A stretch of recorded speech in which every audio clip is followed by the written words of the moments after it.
عليكم. يسعد لي الصباح يا شباب، يسعد لي صباحكم. ان شاء الله ايامكم جميله مليانه تفاؤل وايجابيه وابتسامه.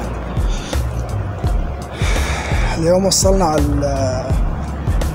اليوم التاسع، مو بلشت بقى هون ببلش كل شيء، ببلش بقى يختفي الرهجة تبع الشيء الجديد، وانه انا عم ساوي شيء جديد. بلش بقى تصير الامور روتينية وتقليدية، بلش الواحد يدخل عليه جانب الملل، هيك شوي الملل بالامور عم يعملها، لانه بلشت تصير روتينية.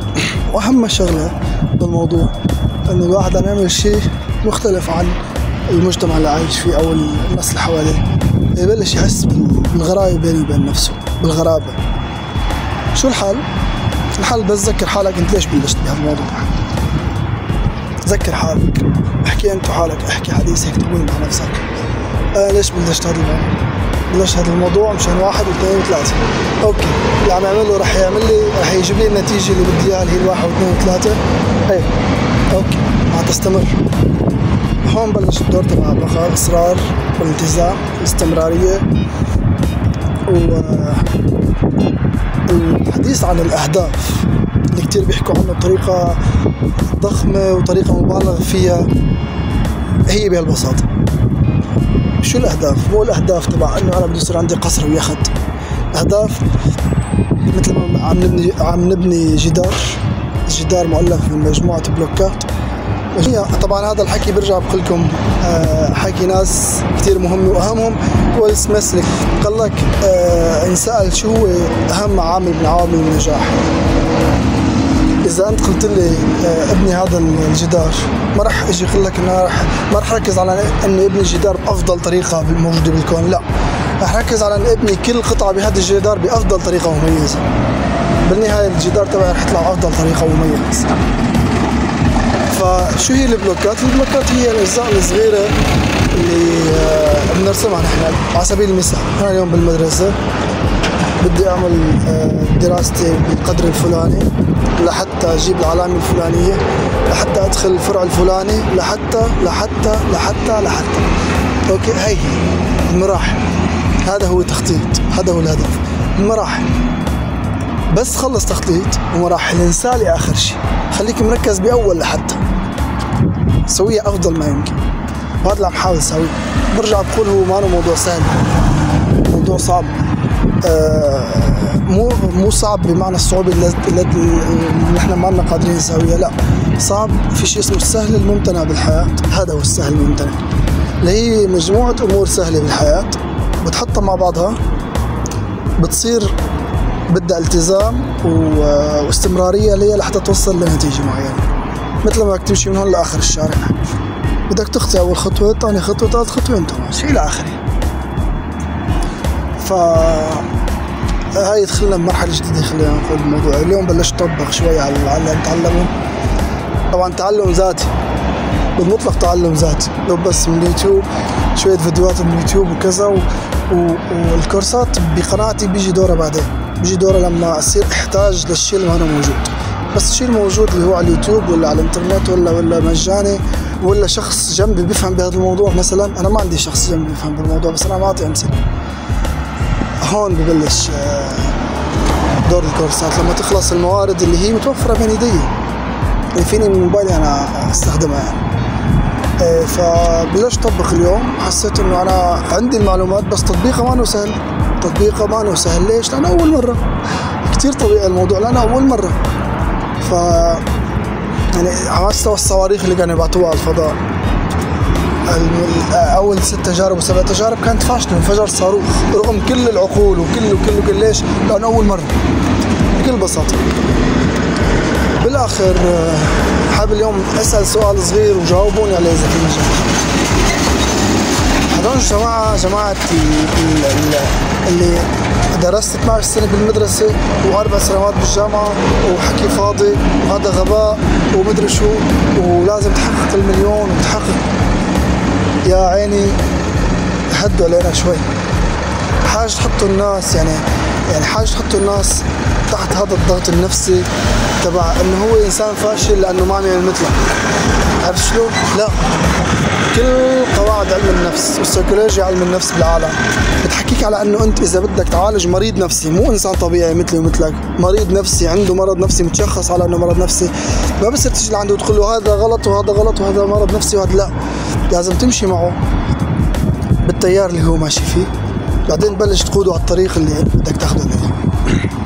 مبدأ الصدمة بخليه ينفر منك. هاي اولا. ثانيا بدي اسال انه شو قصتنا هدول الناس؟ بدي حدا يفهمني شو بكم؟ شو في؟ كله صار مليارديريه هلا، كلكم كذابين، كلكم كذابين، كلكم عندكم كورسات بتبيعوها، كل حدا بيجي بيقول لك وانا عندي الطريقه، وانا هذاك الثاني صار له هلا سنتين عم يشحد العالم لحتى يفوتوا معه بالكورس، ما راح اذكر اسماء مشان ما يجيني مشاكل من وراها تبعك. بدك تتعلم تطبيق الالكتروني مدري شو، المتاجر الالكترونيه لحتى تربح $500 باليوم، بدك خلص يا زلمه. وبيقعد بيفرجيك على المتاجر الالكترونيه اللي عنده قد ايه عم تطلع، بيوم واحد مطلع $25,000. خلاص هديها شوي، هديها شوي. لو عم تطلع $25,000 ما بيكون عندك وقت لحتى تقعد تشرح له، بدك تتابع رزقك، تتابع دخلك، طور نفسك لحتى 25,000 تسوي 26. انا ما عم بقول انه ما بتطلع، في ناس عم تطلع، في تجار هون، في شركات حوالينا هون عم يشتغلوا بيشحنوا كل يوم كونتينر مربح ولا يقل على $20,000 و $30,000. تمام؟ هي بس كونتينرات غير المبيع المحلي. هذول عم يربحوا، بس حكيني عن السنوات، حكيني مو كورس، مو اخذ كورس صار ملياردير. عرفت شلون؟ هلا بالنهاية هذا الموضوع أنا كثير قلقني، يعني كيف يعني قلقني؟ لأنه صار عم ينشرح بطريقة غلط، وصار عم يتسوق بطريقة غلط، وصار عم يتوصل للعالم بطريقة كثير غلط، وصار عم يحطوا الناس تحت ضغط نفسي ضخم على أنه الناس فاشلين لأنه ما عم يساووا كذا او ما عملوا كذا. لك يا اخي عوفوا الناس كل واحد عنده معركته الخاصه بحياته قاعد عم يقاتل فيها. في شخص بيكون عم يشتغل شغلين مع بعض لحتى يطعمي عيلته، وما فينه يستغنى عن شغل منه مشان شو؟ مشان ما يقطع عن عيلته. تقول له عوف وبلا وخليك وتعال وكذا، وبعدين مين انت لحتى تقرر تقيم الدراسه والتعليم؟ الطياره اللي عم تسافر فيها من دوله لدوله طالع فيها واحد اخذ كورساتها، ولا واحد دارس طيران ل5 سنوات؟ لما عم تمرض وتضعف، الدكتور اللي عم تروح لعنده اخذ كورسات على النت ومتعلم تجاره الكترونيه، ولا دارس 12 سنه؟ شوي انشغلوا. البنايات الضخمه، برج خليفه اللي عمله، مع انه هلا هو اكبر صرح، يعني عم يعملوا واحد اكبر منه حاليا بالامارات، بس اكبر صرح موجود اللي عمله. اخذ كورساتك تبع التسويق وتبع التفاوض وتبع السوفت سكيلز، وهي الشغلات، هي شغلات كتير مهمه، بس هي شغلات مكمله لانسان عنده مجال معين ماشي فيه، ببلش يطور نفسه، بتعلم السوفت سكيلز، تفاوض، سيلز، تسويق، بلش يزيد من مهاراته، يزيد من الامور اللي بيعرف يعملها، يزيد من قيمته السوقيه، من الفاليو تبعه. تمام؟ فبرج خليفه اللي بناه درس 5 سنين، ورجع درس ماستر، ورجع يمكن درس دكتوراه، لحتى اخر شيء طلب هيك صرح. تمام؟ فانا عم احكي على المبدا ما في كورس بيعطيك الدنيا كلها، الشيء اللي بيعطيك النتائج الحقيقيه والقويه هو بس، فقط لا غير. شوف شو بدك، عن جد شو بدك، اشيلك من الموضوع. هلا صار كثير موضوع عم يعلقوا فيه الشغف وعم مدري شو. اوكي انا مع هالكلام، بس هذا الكلام له طريقه نحكي فيه. ما فيك تحكي بالشغف مع انسان عم يدور لحتى على دخل له، هو اساسا ما عنده دخل هلا، او دخله كتير ضعيف، عم يدور على دخل يقدر يأمن حاله فيه لدراسته او لمعيشته او الى اخره. حدد شيء معين، خصص له ساعه واحده بس او ساعتين بالنهار، من وقت التيك توك او من وقت الشدة او الارجيله او الطابع او البلاي ستيشن. استمر على هذا الشيء لمده معينه.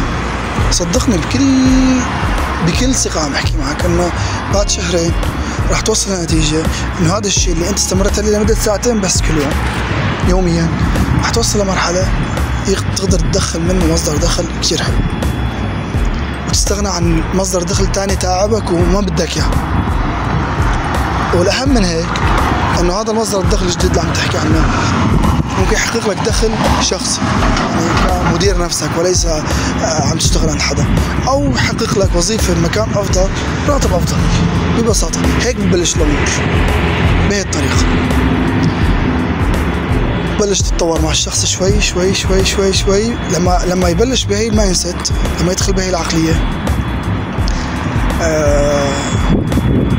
بصير بيعرف الطريق الصح، الطريق الصح لنفسه هو، مو الطريق الصح اللي مليان الدنيا. لا، الطريق الصح لنفسه هو.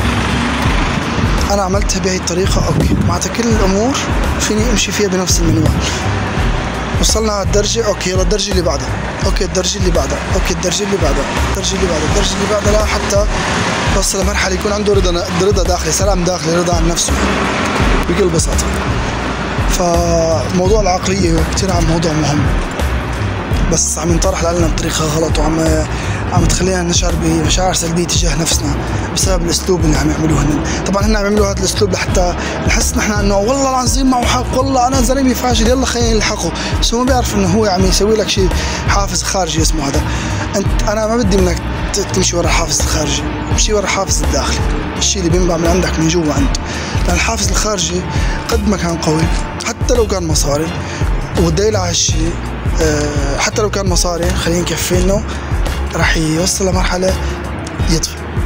الدليل على الشيء انه انت بتشتغل بشركه، بكون ما عندك شغل مثلا وعم دور على شغل، بيجي شخص بيقول لك انا الشغل تبعي هو 1 2 3 4 وراح اعطيك هذا الراتب.